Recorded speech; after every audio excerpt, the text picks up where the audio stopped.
All right, we in here. We in here. We in here. We're gonna wait till a couple people tap in. We're gonna wait till they tap in.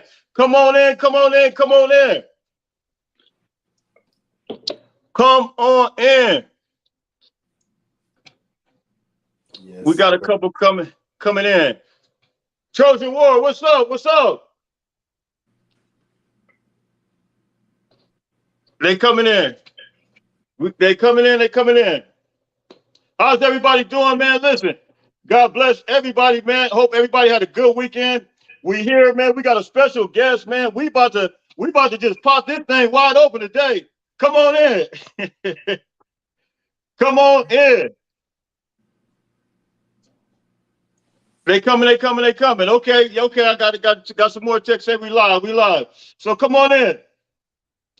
Listen, we got a special guest. We got a two-time national championship player, and we're gonna introduce him to you. But listen, he's gonna give us a proper perspective on what he sees and how he's viewing everything right now. So come on in. They coming in. BJ, fight on. Brandon Jones, fight on. Santee, tap in. What's up with it?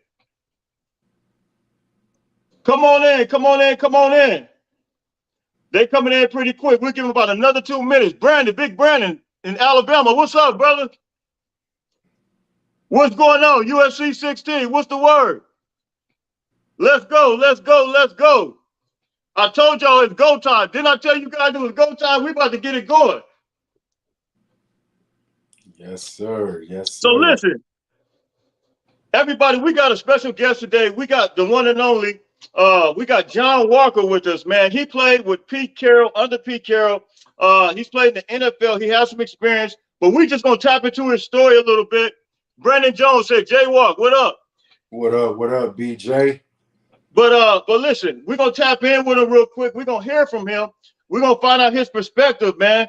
And listen, like, share, subscribe, USCJ32 on Instagram, USCJ32 on Twitter. So Brent, so Jay, I'm gonna call you Jay Walk. So Jay Yes, sir. Walk, man, let's talk about it, man. Let's talk about it. Give us who you are. Let us know what area you played in. Let us know who your coach is. You can take the floor at this time. Right on. Well, first, I'd like to say I sure appreciate you allowing me to tap in with your family here online.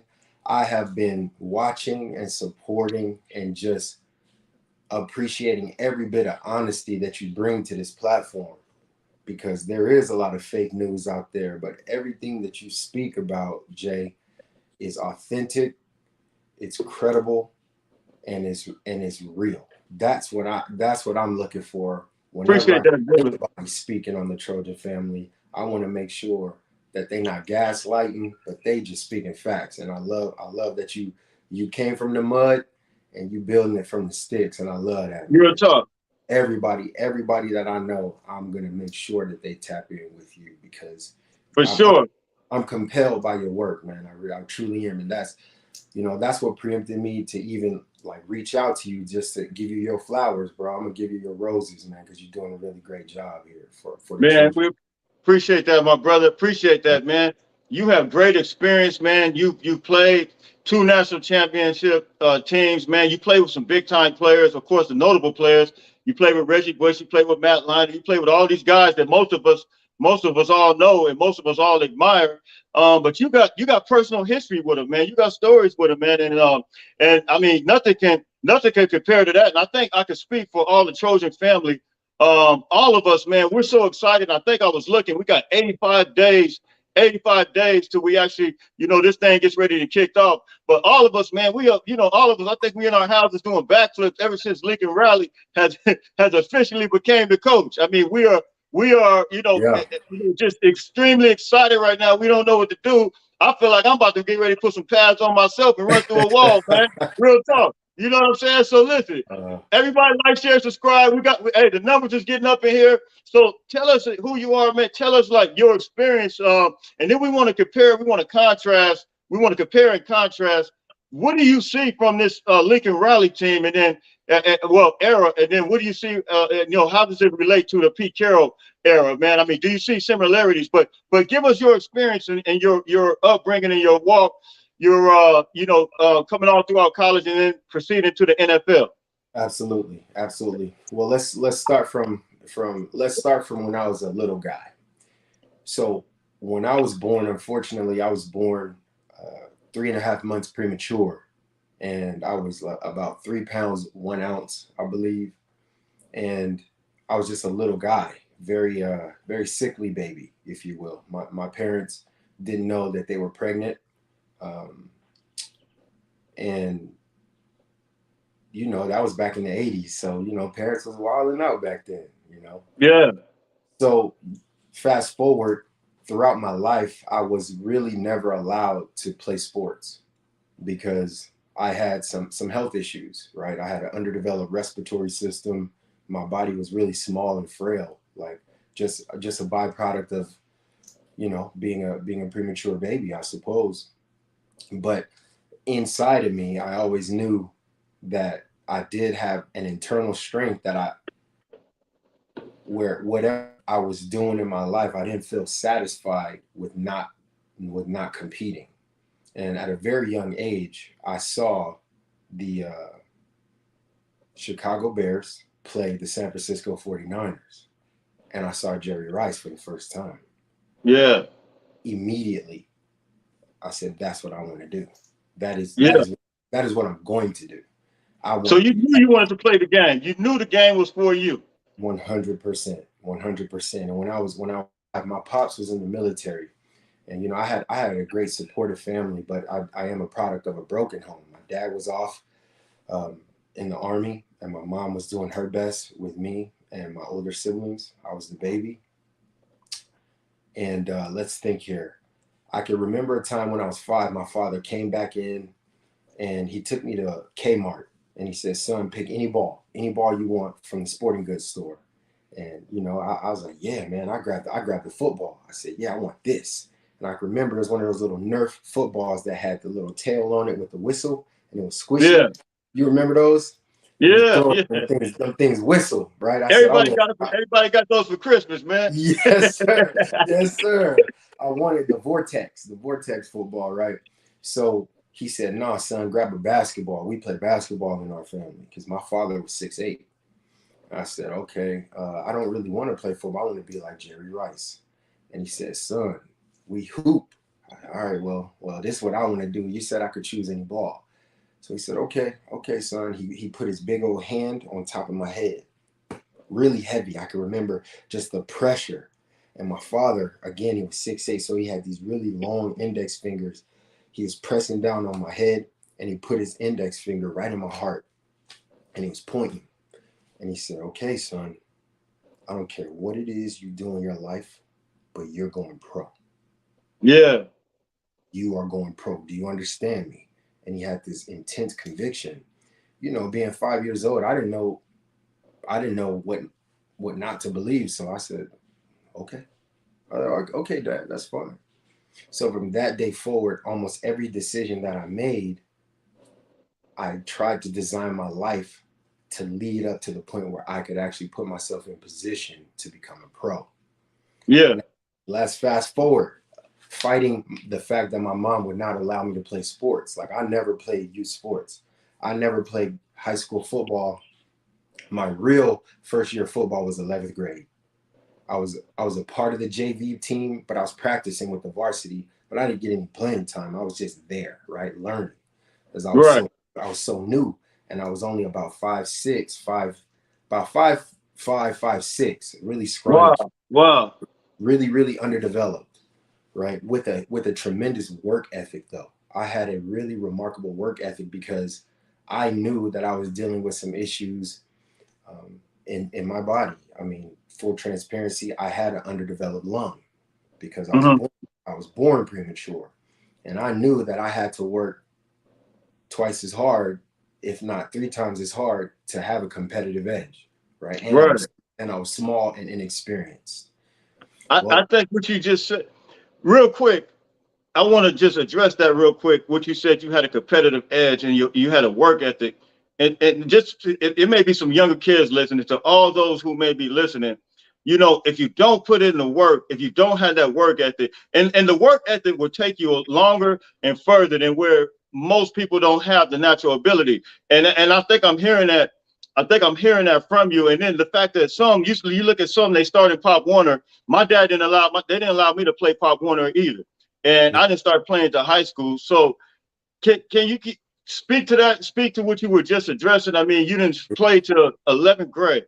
Absolutely. So yeah, I really didn't know the rules about football. I understood how to catch the ball and run with it because I was a street ball legend in my neighborhood, right? Just sideline pop, you know, and jumping over cars and Double whatnot. tackle, that's what we call it. Yeah, you know what it is. You know what it is. And again, it was this really big conflict inside of my home because my mom was the one that was like, "No, son, you're going to get hurt." The doctors told us that at any point, if you have an asthma attack, anything could happen. You could go into any type of issue with your body. You're not designed for that level of contact. And God bless my mom, and I love her, but she was doing her job to try to protect me. But here's what I want to encourage everyone, and I think what God impressioned on my heart really young in my life is you can never expect someone to be eye to eye with you or Mm-hmm. to see what you can believe for your own self. And the reason is because God never gave them your vision. He gave that That's to right. you. He gave that to you. And I knew intrinsically that I had a vision to become a professional athlete. I don't know how. I just knew that if I followed this recipe of work ethic and combining just intense levels of preparation and mental fortitude into what I was doing, that I would get an opportunity. Well, Mm-hmm. lo and behold, 4 games into my junior year, I actually had to sneak on the football team, by the way. I Wow. promised her, I told my mom, and she knows the truth now, obviously, but I told her, hey, mom, I get credit for tutoring these kids after school in English literature. So every day during the summer, I will be staying after school for about 3 hours, and they're giving me college credits for that. That was a Yeah. bold, it was a bold-faced lie. And she said, okay, son, do your thing. So that gave me the opportunity to stay at school and practice. I purposely took summer school so that I could be on campus and practice with the team, right? My mom had no idea all summer long, man. I scraped up enough to actually get my gear and get my equipment, and I just really built it from the mud because Yeah. I knew that I was supposed to do that. Yeah. Well, ultimately, what ended up happening is 4 games into my junior year, my stats were off the Richter scale. I guess I don't know, but USC came to recruit our kicker, and we had a really great kicker by the name of John Wall, and this dude could kick 50-yard field goals. Wow. Our team was terrible, but we had a great kicker. Yeah. And in the process of them scouting him, I was playing against a school, and in that game, I think I had like I don't know, it was about 9 to 11 tackles, interception, and a touchdown. But I was just being very disruptive, and I played ball without the confines of understanding the rules of it. So Yeah. I played very free and like unpredictable. Like I was doing very unpredictable things, and I believe it made me stand out on film. Shortly thereafter, uh, at the time, it was Paul Hackett was the head coach. Yeah. Paul Hackett. It Yeah. was Paul Hackett's coaching staff. So they requested me to come down to the campus on my junior day. Now the reason that was a great opportunity is because I had a 4.0. Mm-hmm. So I had straight A's, Yeah. and the university said, "Hey, this guy has a strong GPA. Let's bring him onto campus as as an academic, uh, Mm-hmm. as an academic tour." But when I got there, I was looking at the campus. It's the first time I ever went to USC. I didn't know nothing about USC. I knew nothing, Wow. Wow. nothing about USC. But No, did you get recruited? Did you get recruited by other schools as well? I got recruited by like 45, 50 different schools. Okay. Yeah. Okay. But So USC wasn't on the radar. USC, I didn't know anything. I'm from Chicago, so a lot of schools from the north Northwest were hitting me up. Like Yeah. Nebraska and Oklahoma. I can remember Notre Dame was recruiting me very heavily Those are because blue bloods, though. Those are big time blue bloods. yeah, and again, I didn't know much about any of them personally Yeah. because I never played sports. I wasn't a part of that culture. I Right. just Right. kid that was trying to play football. I just believed that it would lead to something Right. special. Well, Coach Ogeron during that junior day, it was a group of probably like 200 kids, and I'm the only one that looks like me. And he was like, "Is there a John Walker in this group? Is there a John Walker in this group?" And I'm scared. I'm like quiet as a mouse. And then he was like, "John Walker," and he's like boisterous. And I stood up. I said, "Man, I ain't steal nothing. I ain't take nothing. I ain't do nothing. I'm supposed to be here. Y'all invited me here." I thought I was in trouble. I thought I was in trouble instantly. And he was like, "John Walker." He said, "Oh, there you go." And he talked to the person leading the tour, and he said, "I'm going to take him for a moment. I'll have him back in about an hour." So he takes me, introduces himself. "Hi, I'm Coach Ed Ogeron. I'm the defensive coordinator, assistant. I'm the D-line coach and assistant defensive head coach for the football team." And I was like, "Oh, that's cool. That's cool." He takes me into Heritage Hall, shows me the history, starts talking to me about the players that have been there. He mentions O.J. Simpson. He mentions Ronnie Lott, who I love because I was a Niners fan. Yeah. Yeah. He starts mentioning the greats, Marcus Allen. He starts mentioning Mike Garrett and Charles White. And my mind is like, whoa, like I know these names. I didn't know these guys were here. Then he started talking about the prestigious basketball program, just every great athlete that had ever gone to USC. And he's showing me inside of Heritage Hall where all of their trophies, their accomplishments were on display. And I was like, wow, this school has a rich culture. Like, I had no idea. Then he says, "We're going to go down into the dungeon." I said, "Okay." And he takes me down this spiral staircase. And underneath it is where the football department was, and the athletic department, the locker room, the training staff, everything that we needed, the weight room. And it was drafty and cold. And there was something about that. I could remember the chills that ran down from the top of my, like, back of my neck all the way down my tailbone. I was like, wow, this feels like something I've been dreaming of. I didn't realize that I was already touching my dream. At Yeah. that Yeah. point, I Yeah. was still oblivious. I had no idea Hey, that this so was so when they say something is just different about USC other than any other school, when you just made reference to walking down the staircase, so this is a fair and true statement. Then this is, I mean, you felt something different opposed to being anywhere else. absolutely. It was the first time that I recognized that I was in a position and a place where your life could take an exponential boost. Right. I respected it. It's like going to the museum and seeing Mona Lisa, and you're just in awe of what it is. Like, wow, Right. this is amazing. I was in that awe-stricken moment, particularly because remember, I'd only played in 4 games. I Right. Right. did not expect anything to unfold like this. Right. Right. So Right. so this is a true story. This is my story. And my mom is the person, my mother and my sister brought me to USC because my mom grew up on the same street as USC. Right. Now she said it was her dream to go there, but whatever. We're thinking that this is an academic thing, so she's all on board, right? Mm-hmm. Fully supported.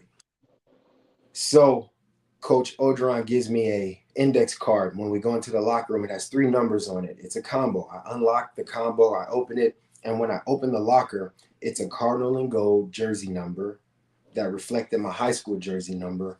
It was newspaper clippings of some of the press that had come out with me on it that I was unaware of. I didn't even know I was in the newspaper.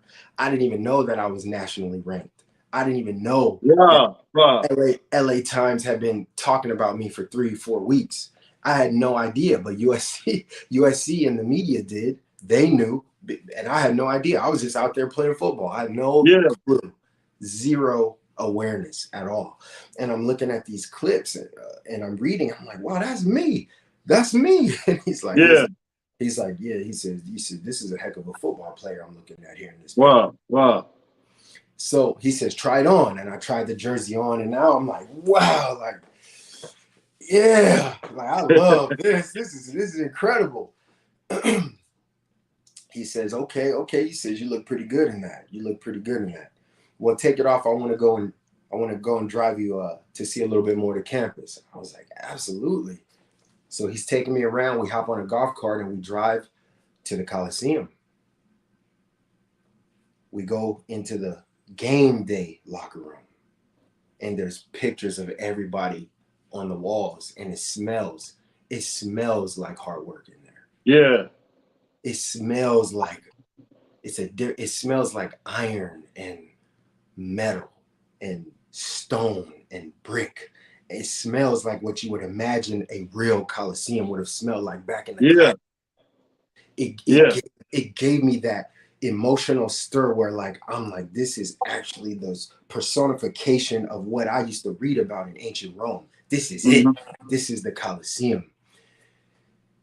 We walk down the tunnel, and Coach O is very descriptive. He's describing what it's like as the football team walks down the tunnel and we're getting prepared. And he says, you look to your left and you'll see Traveler. He's our Trojan horse. And I'm just imagining this whole thing. And I get down to the tunnel at the very end, and I can see the field for the first time in my life. Wow. Watching it from the stadium, I'm on it. I'm in the far end zone where we enter into the field, and I'm touching grass. And I'm breathing this environment in, and I felt God's love pour on me in that moment. You felt the connection, huh? I felt the warmth of God's love just pour into my body. Yeah. And I felt home. Yeah. It was like I was homesick for that environment. I was homesick for a place that I'd never been before. Yeah. And you had this experience, man, that nobody else, a lot of people, we're on the outside looking in. And, and I think I've told you, I didn't get recruited. I got recruited by a lot of Pac-12 schools, but I never got recruited by USC. So your experience is one that, especially those who from the California, Los Angeles area, your experience, what you're talking about right now, for the fan base, it's very detailed, because some of us we've heard it, but we've never heard it to this as this detailed as you're putting it, man. So keep on. Absolutely. Well, I appreciate the stage for sharing it. Well, he told me to look at the big screen. He talked about the torch that comes on in the fourth quarter, and then he said, "Check this out. I want you to look at the video up there about this athlete that I'm really fond of." And it was game film of me.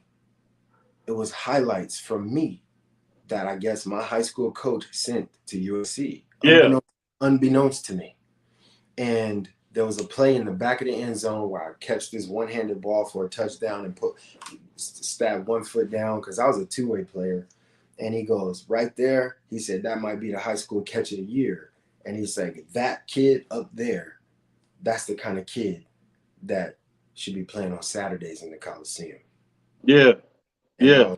Whoa, dang, that's crazy. Like, this is a big production. So that was about 25 minutes we were there, and then we drive back to the campus, and I'm just seeing what downtown LA looks like. I'm looking at it, taking in the environment, and I'm just thinking, this is pretty awesome. We get back into the Heritage Hall and go upstairs to the coach's office, where they walk me into Coach Paul Hackett's office. And he's at his desk, and he's sitting like this. And I come in, and Coach Odron says, I'm going to introduce you to our head coach. This is Coach Paul Hackett. He says, Coach, this is Johnny Walker. And he goes from Birmingham High School in the San Fernando Valley. He said, I just showed him the collie, and he looked like he was really into it. And you could have a conversation with him. Well, Coach Hackett just sat me down very briefly, and he was like, it's great to meet you. It's great to meet you, John. I've heard nothing but remarkable things about you. And he says, this may be a little bit unconventional, but he said, I've just been in here writing and working. And he says, and I'm reading through this. And he held up like a packet. And he said, do you know what this is? It was like a big, thick pamphlet. And I was like, no, sir.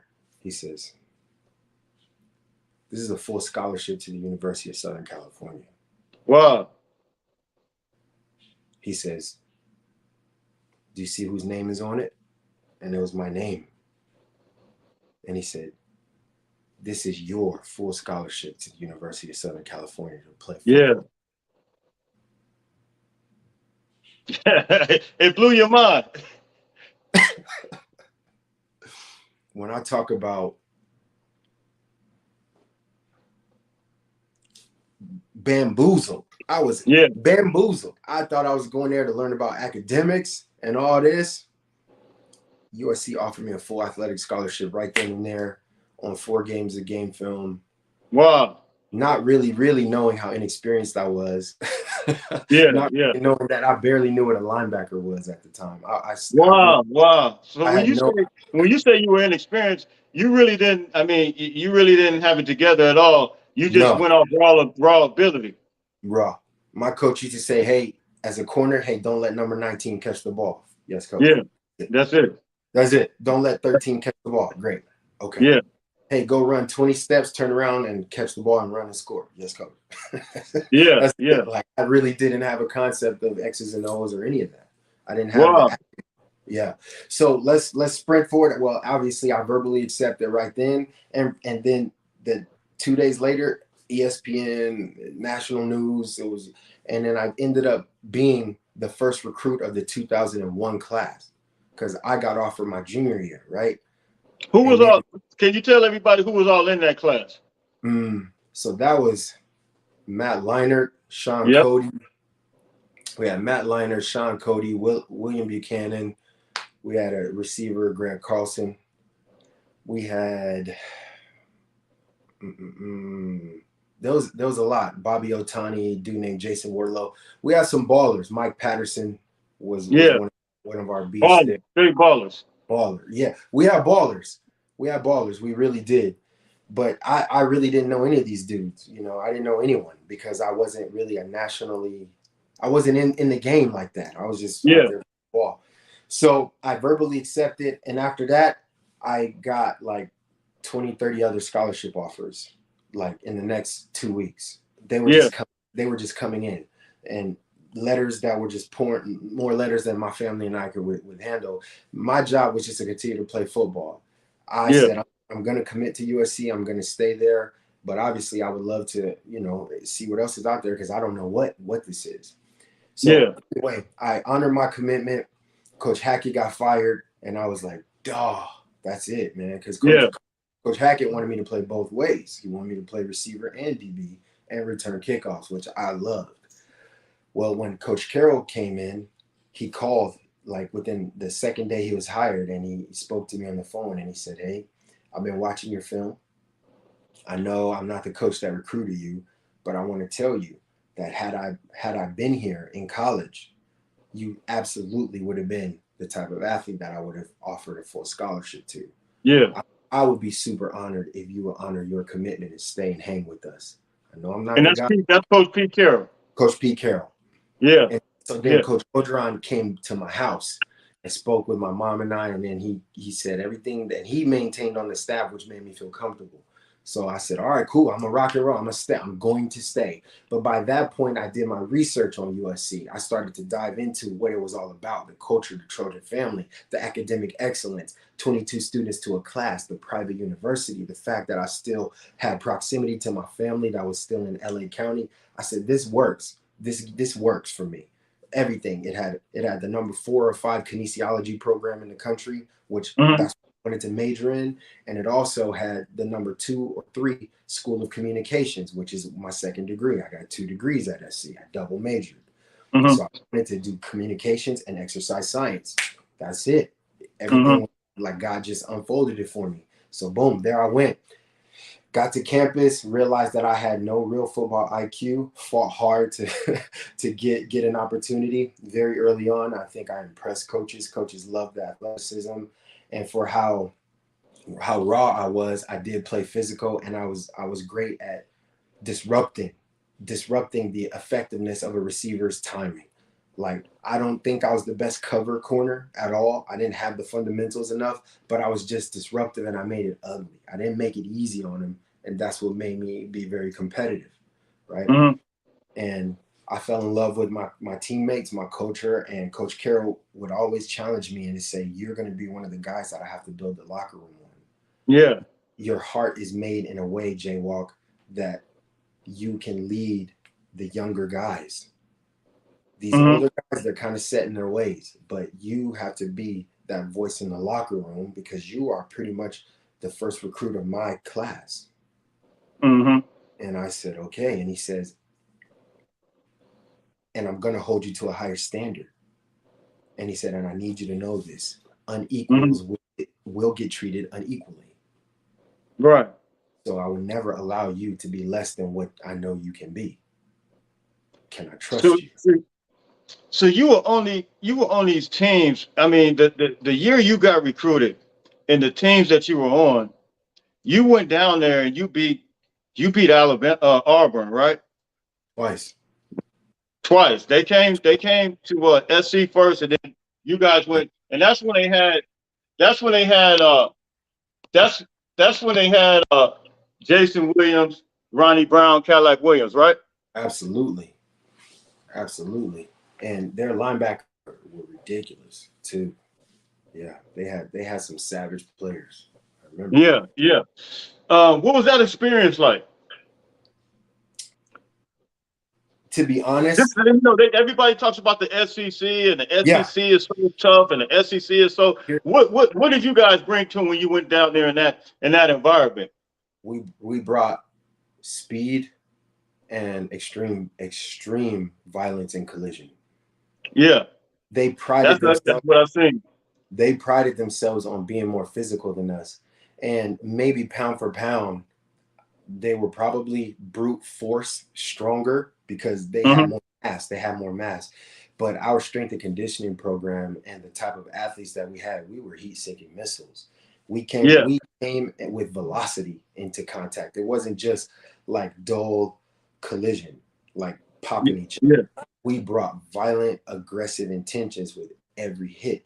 And I could remember feeling like the shockwaves go through my body, like every time I made contact with one of those dudes, because they were yeah. physical. They were Let physical. me ask you, did that crowd? I mean, because I remember that crowd. That was a pack. What it was about 80, 90,000 in there.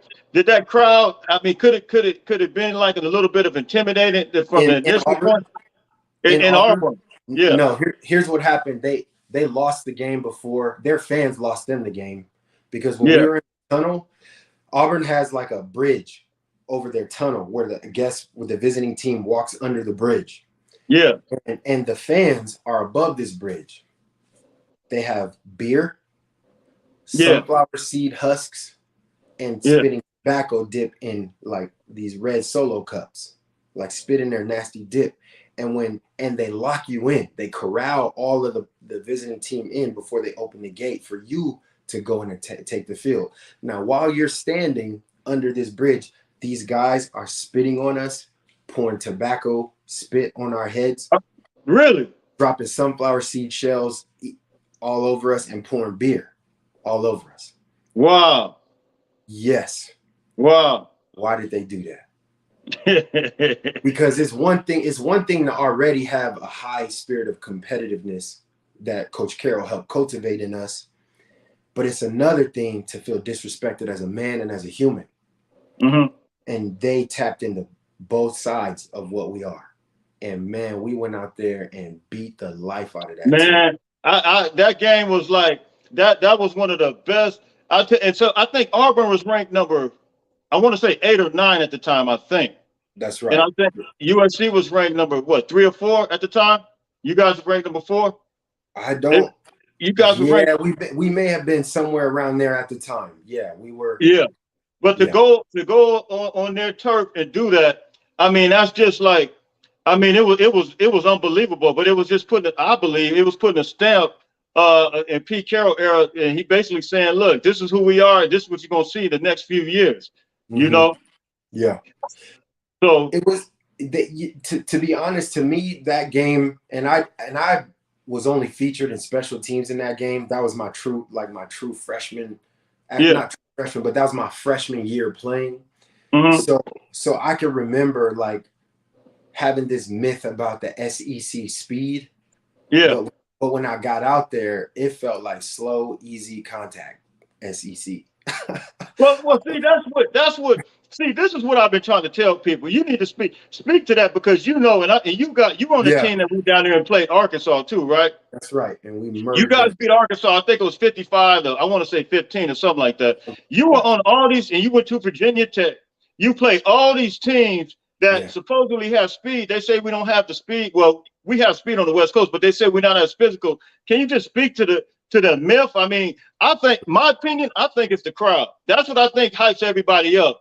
Because when you put athlete for athlete, I've always felt like the West Coast, we got the players, man. Can you speak to that? yeah. So the athletes on the West Coast are just overall we're more savvy, I believe, Yeah, because there's such a diversity of the types of skill positions and hybrid style players out here. So yeah, they would interpret the fact that we actually have very high football IQ overall. right, They would call it finesse coast, but really it's just where we have greater maneuverability. right. We have greater overall attributes, in my opinion, and we're not so one dimensional in our style. Right, right, right, So someone from the SEC might perceive it as soft, where it's skill. It's skill. hmm And when I was hitting the dudes from all those other conferences, I felt like our service practice team gave me better contact.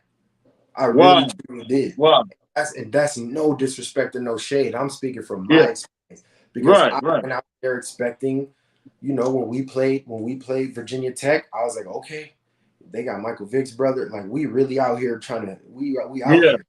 The yeah, only game that I felt like that guys hit similar to us, I think was Kansas State.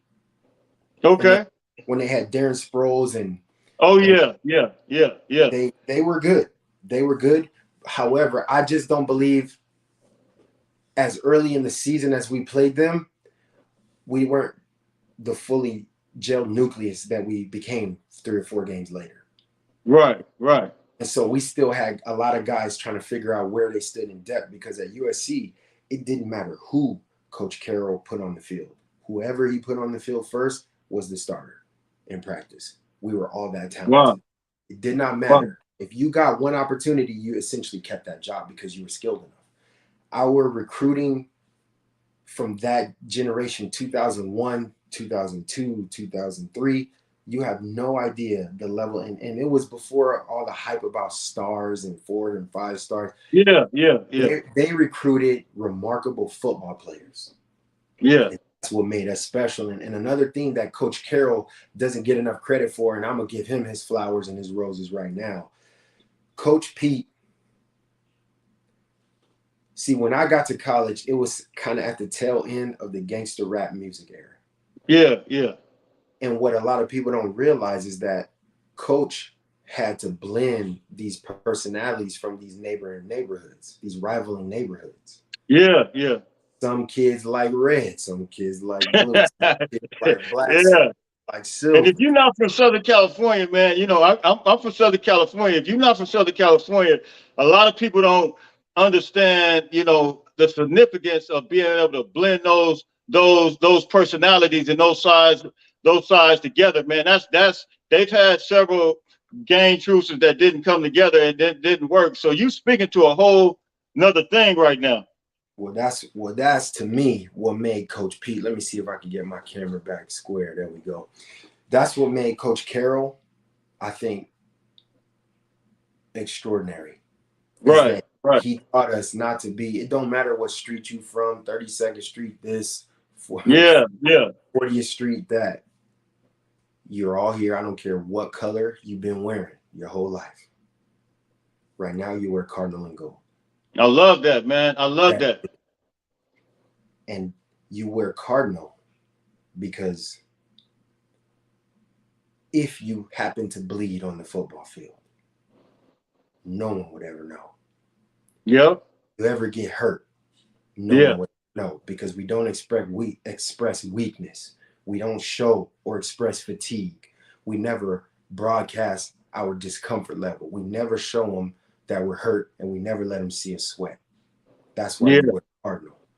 You Yeah. wear gold because that is what every man pursues. Mm-hmm. Every man wants to pursue the riches and the spoils of his hard work on the battlefield. Cardinal and Yeah. gold is all we care about. And we took that mindset, and it didn't matter. It didn't matter who got the first opportunity to be successful, because we genuinely at SC rooted for one another. We Right. genuinely want each other to do well. And that's a very tough dynamic, in the sense Very that tough. you want this dude to do really well, because if he plays well, we're gonna win. But at the Mm-hmm. same time, you may not want him to do better than you, because you want that Yeah. opportunity, and the Yeah. depth was so thick that. Most definitely. So that's a unique thing, and that's what takes me to why it's so important that this transfer portal is available, Yeah. because Yeah. it took me 5 years to become a starter at USC. I redshirted 1 year out of an injury. I had a very severe concussion right before week 1, and they said I was going to be out for like 6 or 7 weeks with that, and that was my season. So I redshirted and prepared, got my body stronger. Thank God I had a growth spurt as well, and Yeah. uh, and I put on about 25 pounds of muscle. So I went from like Yeah. dang near 160, 170 to 205, and Wow. I became a college football player because I finally had real food for the first time in my life. Right. I'd imagine, like, having Right. meals in a consistent strength program. So by my junior year, I had so many opportunities to start at Yeah. quarterback or at receiver, and I was a two-way player. Coach Carroll put me all around the field. I played on offense and defense before there was a structure like they did with Adoree. Before they Oh really yeah. Yeah. understood Yeah. how to blend it that well, I was just bouncing all over the place because I had athleticism. I was a jack of all trades, but not really extremely standing out in any particular area. Just Yeah. very, very dedicated, diligent, hardworking contributor that played with extreme effort. I put my heart on the line for my brothers, and I was disruptive, and I could make good plays when I given my Yeah. opportunities, right? Yeah. But a star, I was not. I was not a star at USC. I Yeah. was also pursuing both degrees. So these kids have the opportunity now to leave schools if they're not getting chances, whereas we had to hang in there. I That was want you to speak to that. I want you because as you were talking, that was kind of coming up in my mind. Would you say that Pete Carroll had a specific attribute to be able to talk to these kids and let them know that look, even though you're not starting, even though because you just mentioned that it took you to your senior year to your fifth year to really to get in and start. Would you say that Pete Carroll had was able the ability to be able to preach to these guys? Look, we're all a part of the same team because now you're seeing guys. And don't get it twisted. The transfer portal has actually helped us, and it's helped us in everything that we've done. We couldn't absolutely. get to this point right now, but you see a lot of guys, and I'm hoping that we're able to retain the talent that we have now because you look at our receivers and all these players, I'm just hoping, we don't have guys that hit the portal. Do you think Pete Carroll had the ability to be able to retain these guys and preach to them? He did, because he was an honest coach. He gave you your opportunities. He Yeah. he really did. No one can say, in my opinion, that coach didn't give you a chance. Now, some players had far more grace than others. I will say that. Some Yeah. people only got one or two chances, and if you didn't capitalize on it, that was it. That was it. Coach, Yeah. Coach Carroll had this really remarkable opportunity to also. He had an ability. Let me scratch that. Not an opportunity. He had an ability to help his coaches understand how to create heroic moments for us Yeah. in practice, like almost put you in a very impossible situation just to see how you handle it. And then he could recognize your fortitude. Then he Yeah. could recognize your resolve. And if you showed up, you would get more opportunities. Like, he would put you in a position that some kids, I think, in this generation would scream, "That's unfair, man. He set me up to fail." Absolutely, he set you up to fail. He Yeah. set you up to see what type of player you're going to be in that type of a critical moment. And Yeah. yes, that other guy didn't have to get tested that way, because I guess coach already has enough awareness of who they are. But I can remember thinking that I was a Division II athlete stuck at a D1 school. I can remember. Wow. Wow. I Wow. really, Say that really, again. Say that again. yeah, yeah.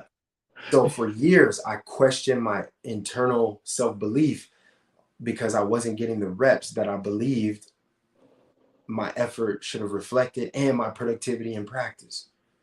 My teammates probably knew me as an underachiever. I would, Wow. I would think, Yeah. but most of us didn't really recognize that, like, some guys really had it harder than others. And Yeah. Yeah. and I'm definitely not a pity party guy, but I will tell you that coaches were harder on me. Yeah. And at the end of it, when I realized why they had to be, is because I had a low level of IQ when I entered the university, Yeah. and I had a lot to learn. And because I was diverse in my skills, the coaches were always trying to figure out where I could best impact the team. Yeah. So yeah, and I did understand that, but I still balled. I still went hard in practice, Yeah. and Yeah. on campus, I was I was a little baby goat. Like, everybody loved me, and Yeah. everybody Yeah. recognized how talented I was. But for some reason, when you're not getting that acknowledgement from the coaching staff, your teammates borrow that energy from the coaches. Like, oh well, Yeah. Jay, he's just a good practice player, and that's how you would consider a guy like me. And to be Yeah. honest, there was dozens of athletes like me at USC.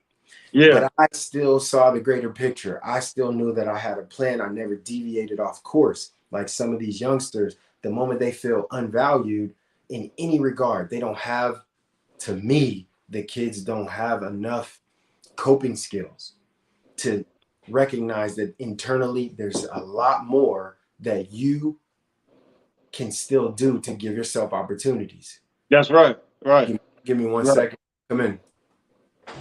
Hi, honey. I'm having an interview right now, baby. This is my daughter. I That's love all you. right. Love you, baby. You look beautiful.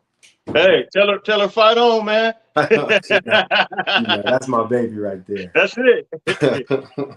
Yeah, she's going to. So man, hey man, this is awesome, man. We got about 13 minutes, and we're gonna get out of here. But I got a few things that I want to do. I really wanted to know about the experience with Oklahoma. We got some Oklahoma haters, man. We Okay. got some Oklahoma haters, man, all in my comment section week after week. I thank them for subscribing and following. But man, they be talking some crazy stuff. Give us just a little bit experience of the Oklahoma National Championship game, 55-15. What was that experience like? Playing Oklahoma in that national championship game, and they did have Adrian Peterson. He was a rook back then. He was a freshman. Did you I put thought, pads on? Did you put pads on AD? did I get a hit him that game? I don't recall ever being in a position to tackle him that game. Okay. No, I don't think that I did, but I was his host on his recruiting trip to SC, so I hosted him. Okay. SC.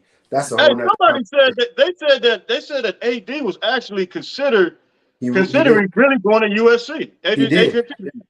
He and his Yeah. father and I sat down at Roscoe's Chicken and Waffles. We prayed, and Coach Carroll pulled me aside and said, "We got this kid coming in," and oh my gosh! And I was like, "Really?" He was a monster though. Huh? He said, "Jay Walker, you're the only guy that I could think of that I would trust with this type of recruit." And he Wow. said, "You got to teach him what the Cardinal and Gold spirit is about. You remember what I told you when when I first met you. This is that Yeah. thing. I need you to be that for him." Coach Carroll gave me all the hard recruits. I swear, bro. And Yeah.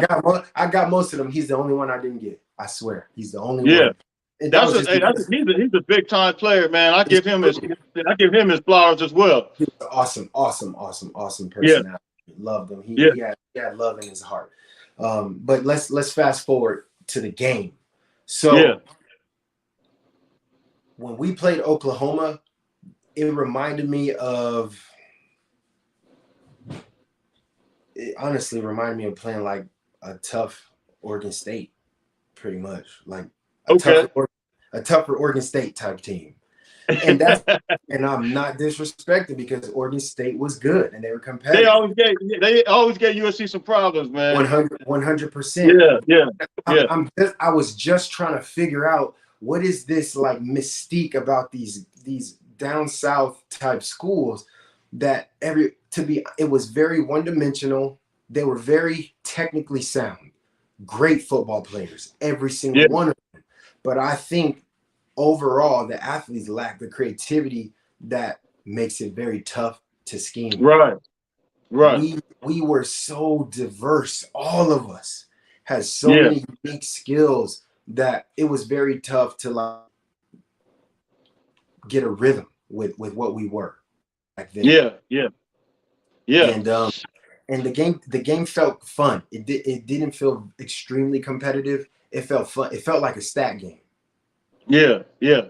Man, No that game was, disrespect, I'll no never shame. forget Bob Stoops. His interview after the game, he looked like he looked like he just seen I mean, just somebody like a ghost or something, man. I mean, he was just starstruck. You know, he couldn't believe it. The only thing I remember him saying is the speed. The speed. He couldn't believe it. Yeah, and that's because you all have no idea how fast and how hard we train. Period. Yeah. No, Yeah. humans can't fathom the tempo that we worked at. I can't even imagine. And we were not a no huddle team. We were not a no huddle quick transition team. We were game speed, wartime tempo, every time, operate at a suicide pace. Today is a nice day to die. Yeah. Every Yeah. day. Every day. So that was an awesome experience, man. That was one of that game is so memorable to, I think, to all USC fans, man. I mean, that really let people know who USC really was. And That's this is that the national championship ring right there? from the Oklahoma game. And all the SC fans you see, and shout out to Keith Biggers. He's in here. He's from the 1985 Rose Bowl team, and he told me What's he's up, going to big be bro? he's watching, but he's not going to be able to make comments. Shout out to him. He played at USC linebacker, and look, that's the ring right there that Oklahoma. You know, Oklahoma fans, all you Oklahoma fans on here, right? Can you show that ring one more time? That's it right there, baby. Listen, it's go time. It's fight on time. Every Oklahoma fan, you see it for yourself. That's the ring right there. That's it right there. So listen, if you want to screenshot that Oklahoma fan, go ahead and take a picture of that. So listen, we got about 8 minutes, man. I'm going to do something. I want to take a few questions for some of the people. I didn't even get to half this stuff I wanted to. But listen, I want to say some names, and the first thought that comes to your mind from 6 names, I just want you to tell me what you say. All right. So first name is Carson Palmer. To me, the ultimate leader. He's the real Captain America. Carson Palmer was the first ever quarterback that I can say. He was the first real dude that I seen on campus, and I was like, "That's a college football player. That's our quarterback. That's Carson Palmer." So when I true Heisman trophy. True Heisman. Yeah. Keyshawn Johnson. One of the primary reasons I actually ended up at SC. All right. That's another story, by the way. I call him Keyshawn, but to me, he's a little bit of a coach. He never coached me, but my coach coached him. My speed coach was his speed coach. So Keyshawn used to work out at my high school. And when I trained with him, he told me that I should go and check out USC. All right. Troy Polamalu. The best player to ever play at USC. Troy Polamalu, the best player to ever play.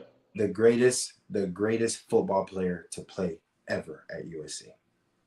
Real talk. Period. Pete Carroll.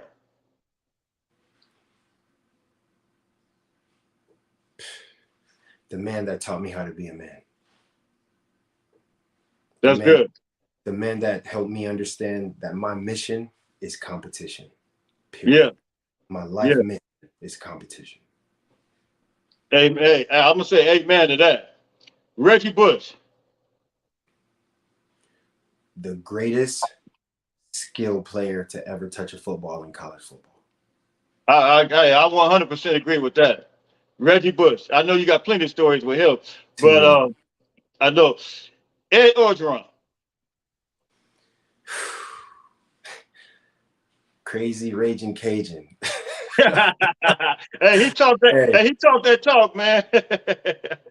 Here we go. Coach Odron. Coach Odron is a man that helped you recognize that fear was not an option ever. Like, you become fearless when you play for a coach like that. Yeah, yeah, yeah. Yeah, that's real talk. Um, Real quick, we got about 6 minutes. What similarities to the Pete Carroll regime and the Lincoln Riley era that you see right now? Are there any similarities as far as their Yeah. character, their quality? You can speak. Can Yes. you speak to that? A coach that understands how to tap into the this current generation of athlete, a coach that recognizes the needs of this type of athlete, and a coach that can bridge the gap between where an athlete is and where their true potential lives. Right, From a developmental standpoint, also from a cultural and ethnic standpoint, a coach that really recognizes that these kids do need something more unique to help them feel at home if they're not from California. He, right, right, I believe Coach Lincoln Riley understands how to bridge that gap very similarly to what right, Coach Carroll did. But the truth of the matter is Coach Carroll was a defensive genius that recognized how to build a support staff that could embody his human spirit. And his right. human spirit was love your brother, love your neighbor, fight and die for each other, leave no doubt, train so hard, Yeah, prepare so well that there is no room in your head, your heart, or your body for doubt, period. yeah, yeah. Then I see the same similarities in Lincoln Riley, in that his resolve is that if you buy into this system and you connect as a family, we can't be like this where we're all spread apart. We got to come together. And That's real. Yeah, that's how that's we're real. to deliver these knockout blows. So Yeah, I do believe Coach Lincoln Riley has also assembled a supporting staff that can help embody his belief system as a coach that loves his players. Athletes in this generation, with all that we've been going through in this country, on the shoulders of whatever your social or political beliefs are, the fact of the mhm. matter is that there's been separatism in our country. There's Right, been, right. from the pandemic, where we were not allowed to be in proximity with each other, where these folks are over here and these folks are over here, and you look like you and you don't wear a mask, and all this foolishness. Yeah, Coach Lincoln Riley, just very similarly to Coach Carroll, has an opportunity to say, scratch all that. Let's hmm. come, let's come Come together. together. Yeah, Let's yeah. unify and do this very special thing that we know we can do if we do it together. But most of the world is terrified that when we actually start thinking like one nucleus and one powerful organism, we can go Right. and cover everything. Lincoln Riley has that. That's good. That's well said. That's well said. Now, Corey hit me with this on Instagram, and he asked me this. I asked him what question that he had for you. He says this. He says, "What would you like to see from our culture and mindset, and as it relates to discipline?" I want to see guys hold each other accountable on the field. Yeah, Like, if I messed up on the field, even though I play defense, I walk over to the sideline and Fred Matua, may he rest in peace, he had bopped me upside the head like, Jay Walk, play, come on, bro, what are you doing? Right? He yeah, was a lineman. So the accountability is there. And then without the sensitivity of feeling personally attacked, if our players can play and detach their personal self and start embodying the collective spirit of our entire unit, of the entire team, if we can borrow the mindset of each other and play for your brother, not your individualism, we will be unstoppable. I yeah, promise that. So yeah. I would love to see them hold one another accountable without being so sensitive where their performance diminishes because they're in their head. That's good. That's good. And this And by this the is way, this. by the way, I have more time if you have more time. Okay, okay. Um, and look, here's another question. That was good as well. Do you see more ex players coming back and having more excitement with this new Lincoln Riley regime coming? I mean, what are you hearing from them? That the conversations that you guys are having, the buzz that's taking place with the program. What are you seeing personally, hand in hand with those individuals? There is a extremely positive, optimistic hope with a tiny bit of skepticism Hmm. overall. And the Yeah. skepticism only comes from the fact that we recognize that the NCAA as a unit, as an Hmm. entity, has rarely ever been fond of the overall success of USC. Yeah. We know that. And That's so, awesome. and so again, I'm not a victim type of guy. I just am a product of what I've experienced, and I know what we went through there, and I know how tough the situation or the system can work against our program Right. Right. Right. when we're starting to be victorious.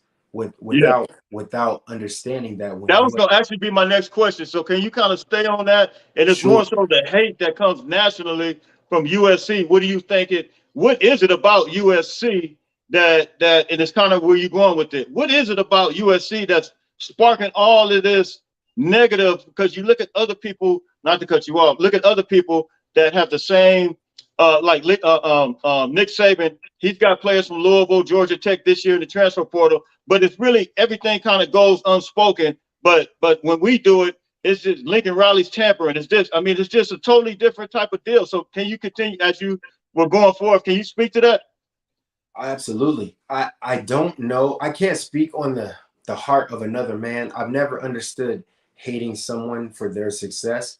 It Right. just whenever I saw anyone do something that was extraordinary or something very remarkable, internally it didn't make me go, man, they cheating or whatever. You know Yeah. what? It made me realize what I was potentially capable. If that person can get there, then maybe I can as well. Now the thing about USC in that when I've spoken to other teammates, because I played for the Texans, and Yeah. when I was down there, a lot of guys called us Hollywood as an insult, as an Yeah. insult.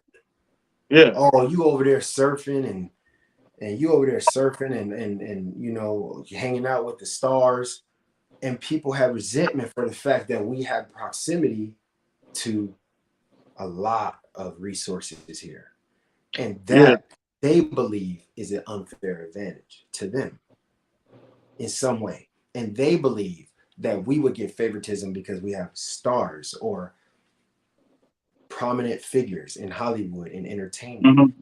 all of the different sports dynamics that we have from top to bottom. But Yeah. when I was in college, USC football was the NFL team in LA. Right. Absolutely. Absolutely. And all those stars, Snoop Dogg, I mean, the actors, all of them were on the sidelines. I mean, everybody was coming out to see USC play. So, in other words, you're saying the perception across the country for those that don't have access or immediate insight on USC is apparently, I guess, a negative insight. I believe so because they feel like it's unfair that we have resources that we didn't have to work for, that the stars come to us and we don't have to try hard to get love. Right. Right. And I don't know, their perspective could be true, but their vision is their reality. Whatever they think is true for them. All I Right. know is when I was there, I could guarantee you that no one consistently in this country outworked us. No one. Right. No, Right. no one pushed the pace that our coaches expected of us, particularly from the University of Southern California that has extremely high academic standards. Yeah. Yeah. Extremely high academic standards. And we had to deal with all of that during Yeah. Yeah. during very challenging times. So you might call them haters and whatever it may be. I just believe that if any of those folks could swap for 10 days, Yeah. they would recognize the level of energy and resources and the types of relationships that you can build and foster here, and Yeah. they would not very willingly want to just sprint back to wherever they came from. Yeah. That's right. That's right. Because And so look, I've been to many other states. I've lived in other states playing same here. professional Yeah. sports. Yeah. There is nothing like It's nothing like it, man. Southern California in general. It's nothing like it. It's nothing No. like it. I mean, and that's not to belittle any other place, but I know firsthand. Not at all. It's nothing like Northern California, Southern California. I mean, that's just the truth. Not at And all. so, I'm glad you spoke to that. So let me ask you this: you guys didn't have the NIL available to you or the portal. you could have transfer, but I think they had to be grad transfers when you That's were right. with the senior. So what's your thoughts, your overall thoughts on the NIL now as far as players being played and give me your thoughts on that in the transfer portal, and then we're gonna close it out. I want you to have last words. Sure. My initial thought is it's about time. Yeah, It yeah, took so long. yeah, I know how much our campus, our school, our university rode Reggie Bush. man. Speak to it. Speak to it. Speak to Listen, it. to the world, to all Yeah, viewers, whatever you think you know about Reggie Bush, you have no idea. right. Whatever you read in the media about my brother is propaganda. Yep. Whatever misconception you believe about whatever you think he may or may not have done or what he has been accused of doing with regards to breaking any rules with regards to college football, it's all fabricated. Real talk. I went to University of Southern California where we wear no names on the back of our jerseys. We have no last names on the back of our uniforms because we are one team, there are no individuals. However, personally, for people that I love, in my lifetime, I've gone into my student bookstore and purchased jerseys that had number 5 on them that Yeah. also said Bush on the back. Just so you know, it's not some other number 5. Hey. And it had He's made him millions of dollars. Millions of dollars. it had a Nike logo on it. Yeah. I've seen eye black stickers that resemble what he would wear.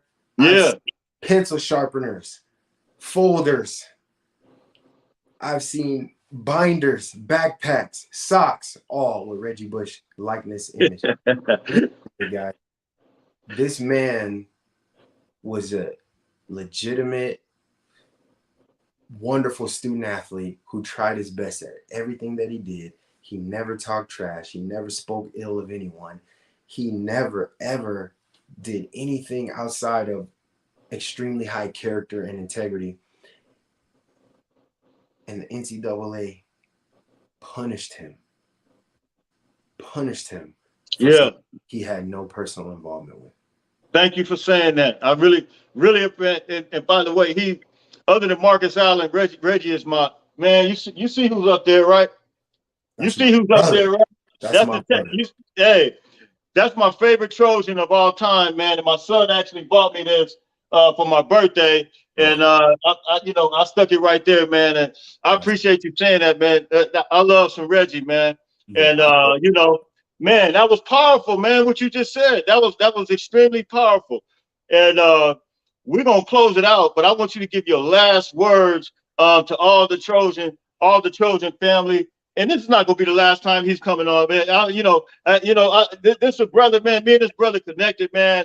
I got much love for him, much respect. He's a humble guy. He took out the time in his busy schedule, and we appreciate him.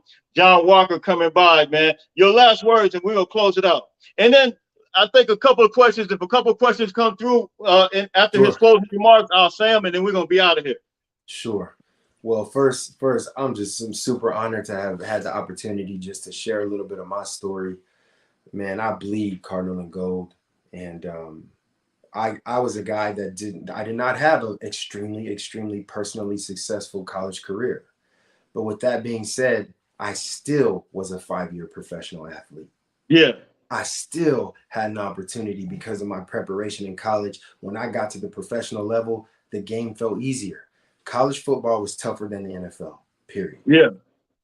Say that Time, again. Can you say that again? for me, personally, and I can't speak of any other person, college football, my time at USC was far more challenging than what I experienced in the NFL. Wow. I also played in the Arena Football League as well, which was that was so fun. That's a whole nother story. But it was easier to be a pro than it was to be a student athlete at USC. Wow. It's because I was a product of ridiculous coaching, a lot of love, people pouring into my life and helping me understand how to tap into my real strength, right? As a man, as a young man. Yeah, So when I say USC is there's no place like it on this planet, there yeah, just isn't a place like it on this planet. You know, very recently I was blessed enough to be voted on the USC School of Business Board of Directors. That was a huge accomplishment for myself and my family. yeah. And my job is now to help continue to build on the legacy of marrying the student athletic department along with some of the business Right, right, right. associates who are we have, you know, nearly 30 billionaires that have gone to USC. Yeah, yeah. I mentioned that on the show one day. Yeah, absolutely. And so that's a powerful network and database of people who have done extraordinary things in life. And most of my guys and my gals who came to SC who own these ridiculous businesses, they do a lot for humanity. we Yeah, really we really give back to the world with our resources, and that's what being a Trojan is all about. That's what you hear, the Trojan family. It's a real living, breathing organism. It's a real thing. It's not a hypothetical, like, oh, let's just say it because it sounds good. It's a network, a web, a database of ridiculous, limitless resources that can help bolster you into a position of security and prominence. That's what we do. We take care yeah. of one another. So with that being said, you know, I've now transitioned in the kind of later phase of my I guess my later adult life, right? Hmm. I am I am a retired NFL player. I Hmm. was a professional coach for many years, almost 20 years, and Yeah. now I'm in real estate, and I'm just having ridiculous levels of success at it with my Tell us where you at too, where they could your real estate, where they can tell guys. they might be interested in trying to do something. Hey, yeah, if you ever need any help with regards to anything residential or commercial real estate, tap in with me.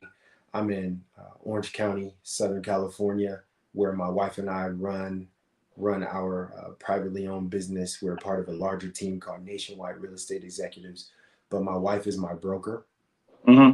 Tara Walker, and she has the same type of spirit and coaching ability like Coach Carroll did. So she's taught me everything that I need to know about how to be successful at real estate. She's been doing it for nearly a decade now. I'm you know, approaching. I got a handful of years under my belt, but Hmm. I'm slapping them. You know, even though Yeah, I'm playing football, real estate is my new sport, and yeah, yeah. I take the same work ethic that I had in the NFL and college football, and I apply it to real estate, and I'm That's just good. running laps around these dudes. Yeah. That's good. That's good. That's good. So, man, listen, we thank you for that. And Brian says he appreciates the content. Anthony Spears, that's what makes USC so special. Mark Tyler leave you. Let's see. Congrats, John. That's awesome, Ruben. So listen, man, we thank everybody, man, for tapping in. We had quite a few come in, and listen. This not gonna be, and I think it was Anthony White says we got to have him back before the football season, right before the football season. So look, we plan to have him back, man. He's a humble guy. Stephanie, fight on, fight on, fight on. Stephanie tapping in. So listen, we appreciate you for stopping by, man. We're gonna go ahead and close this thing out. BJ Daniel says fight on. So we're gonna close you out, Fight on, fam. and listen, we'll plan to have him back again. So hey, Jay Walk, stay right there. I'm gonna hit the end button and Yep, yep, talk to you for just a second.